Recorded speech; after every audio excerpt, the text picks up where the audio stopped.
Yeah. Yo, look at this, guys.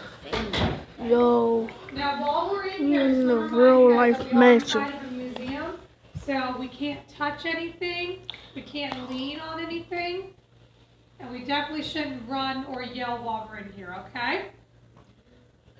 Now, this is going to be one of the 4 rooms that we're going to be visiting, and each one of these rooms is going to show us a different time period in American history. And when you start sketching your artifact, each artifact will have a different time period as well. And I'll give you the time period as we go through each room, okay? Now this is called the music room, and this room would have been used by the family to practice music. My bro's right here. They would also have had professional musicians come in here and play for them as well. And this room shows us the time period of about 1870 to 1890. Really? Right after the Civil War. Now this room kind of changed purposes over time. It was used as the music room, the library, also a sitting room. So it's kind of a multi-purpose room depending on which family member is here. And the family that owned this house lived here between 1790, so right after the Revolutionary War, up until 1948, following World War II. So they saw a lot of history in this house, and this family was also impacted by a lot of history as well. Now, just looking around this room, this was kind of like one of the family living rooms. So what do you have in your own living room that you don't have in this room? Everything. TV? I don't know how to say it. Okay. The harp? Yeah, most of us don't have a big harp like that in our home. Never mind. Huh? Anything else missing?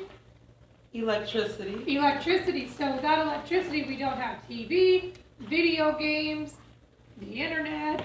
We don't have a cell phone charger, which means we don't have cell phones either. Question. Yeah. Are those residents that pay the boys? Yo, it is so They're cool. relatives of this man. I'm not quite sure how they're related. They never actually lived here. Okay. Most My bro's of the right people here. that lived here are going to be in the main hallway. This man did live here. His name was Charles Carnan Ridgely. He was the second man to own the mansion. He also went on to become the governor of Maryland in 1815. Wow. And he held that position for 3 consecutive terms. And right behind you in the oval frame, the lady in the white bonnet, her name was Priscilla. She was his wife. Oh, hey. You guys see all the paintings? Look. They're all up here. All the books. Look at her. Remember, you guys gotta take sketches in a little bit. Any questions about this room? No. 1,000 lights. So we're going to move Look, that's what you on get. into our second room. If you want to follow me. Yo, guys, I'm just laughing at a baby, bro. This baby is nugget. Look at their own girl. Oh, God, look at this. Yo, bro, this like the playroom. We can have a basketball court in here. Yo, we can have a basketball court. Ew. Ew. Dog. God, look at this. Ooh. This like the, ooh. Wait, I'm on full of faith. Look at that fool. That's good, bro. Yeah, I know. We already know it's fake food. Look at this. Yo, this looks so cool. Look at all of this. Yo, this is so cool, guys. I like to see it. Look at them fake food, bro. You gonna work over there, bro. Yeah. You recording that? I'm gonna record like all of this. I'm recording all of this and putting it on YouTube. Yo, this is so cool. Yeah, this is so cool. You on YouTube? Yep. What's not Look, 1,000 likes, bro. 1,000 likes. 1,000 likes. Y'all, look at her. She is so big. She don't know how to do it. Like, she, like her. face. Like she got hold the camera out like this, and she holding it like on her face. So funny. Yo, this is so cool, bro. So cool. The homies, Kingston, Samari. I put this on YouTube. You never been away. I already got 6 subscribers. So it's building up slowly. I got 6. His brother got 50, but he don't got none. Alright, sorry about that, guys. Yo, this Alright, is so so cool. this is our second room. This room is called the parlor room. And the parlor shows us the time period of about 1790, so right when this mansion was finished after the Revolutionary War. This room would have acted as the main sitting area for the family. The family would spend a lot of time in here. They would have done a lot of reading together, a lot of catching up on how each other's days went in this particular room. They would also maybe eat breakfast in this room too. In this time period, the family didn't eat in the kitchen. The kitchen was solely for preparing food. And the family didn't spend much time in there. And all of the food that you're gonna see in this room and the dining room, it's all fake. But it gives you an idea of the type of foods that they would have had here.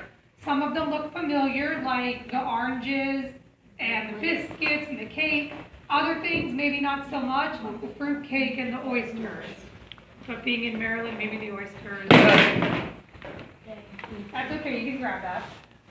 Thanks, right? Right above the Come to- fireplace, the man in the red coat Come is Charles Ridgely. He's the man who had this mansion built. And he was a very wealthy man. He owned an iron company called Northampton Iron Works. You guys know where Loch Raven is?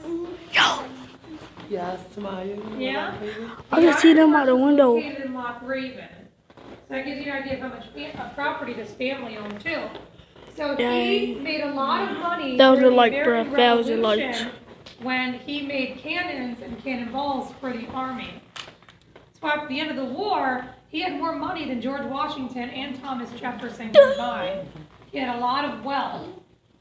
And right above us here is his wife, Rebecca. And Rebecca was Him also and his his wife. daughter. Him and his wife. That's me. That's embarrassing. All right, sorry about that. And Rebecca was also the daughter of another man who owned an iron company. So Charles Ridgely actually acquired more money after he married Rebecca. Because they inherited. He did, yep. He inherited Rebecca's property. Ding. In the Now, mansion, what's guys, a gonna mansion. happen is, do y'all remember the man that we met in the music room, Charles Carnan? We said he was the second owner. He inherited everything from him. This was his uncle. Now the tradition would have been that Charles would have left everything to his oldest son, but Charles and Rebecca didn't have any children. So one thing to keep in mind is that this whole house, and we saw how big this house was, right? This whole house was built just for these two people. Why do you think you need a house this big for two people? They can show off. Exactly, so they can show off. They want to show off how much money they have, how much wealth he has. He's going to have a lot of parties here, have very famous, very elite people here. He's going to decorate with a lot of money. He's going to serve a lot of foods that were very expensive. So that's exactly why this mansion was so big. Normally, the average American home in 1790 would have been about half the size of this room. And they didn't really have any walls yet, so your living room area, your bedroom area, and your kitchen area would have all been in the same room. Tight spaces, right? Mm-hmm. So this family could fit 40 other families in their entire home. Just give you an Oh, idea how in big this home? house is. Yeah, Yep. because they got an upstairs. They have an upstairs and they have a third floor too. There are 6 bedrooms on the second floor. There are 10 more rooms on the third floor. Ah, third floor. So they were expecting a lot of company too. Okay? So we're gonna move on. We're gonna go into our Jesus dining. Christ. That's like 40 families. We're gonna go there the second time. And it's the thing when they had Thanksgiving, guys. Look at this. All fake food. Oh, really want waste food. Now the dining room is going to show us the time period of about 1810 up Dang, until they got ice cream. 1830. So during the time of the Look at our War ice of cream, guys. 1812, leading up, Dang. trying to creep into the Civil War. Now this room shows us what it would have looked like when Hampton was at its wealthiest and its largest. It grew to be 25,000 acres. So an acre is about the size So of a cool. football field. We're all good with the size of a football field? Yeah. He owned 25,000 football fields worth of property. Yep. What? Also in this time period, Charles Carning Ridgely owned over 350 slaves, The only which girl. made Hampton one of the largest slaveholding But that's estates fat in girl. Maryland. You guys listening? Yes. Now, one thing I do want to point out to you in this room specifically are some of the foods that we have here. On the back wall here on the server, we have some fruits. There's lemons, oranges, pineapples, there's some grapes. He's also going to have some vegetables on the dinner table, such as peas. And we might not think that these foods are a big deal because we can go to the grocery store and buy these foods whenever we want. Usually 24 hours if we really want to. In this time period, they didn't have grocery stores the way that we do. They also didn't have freezers or refrigerators to keep these things cool.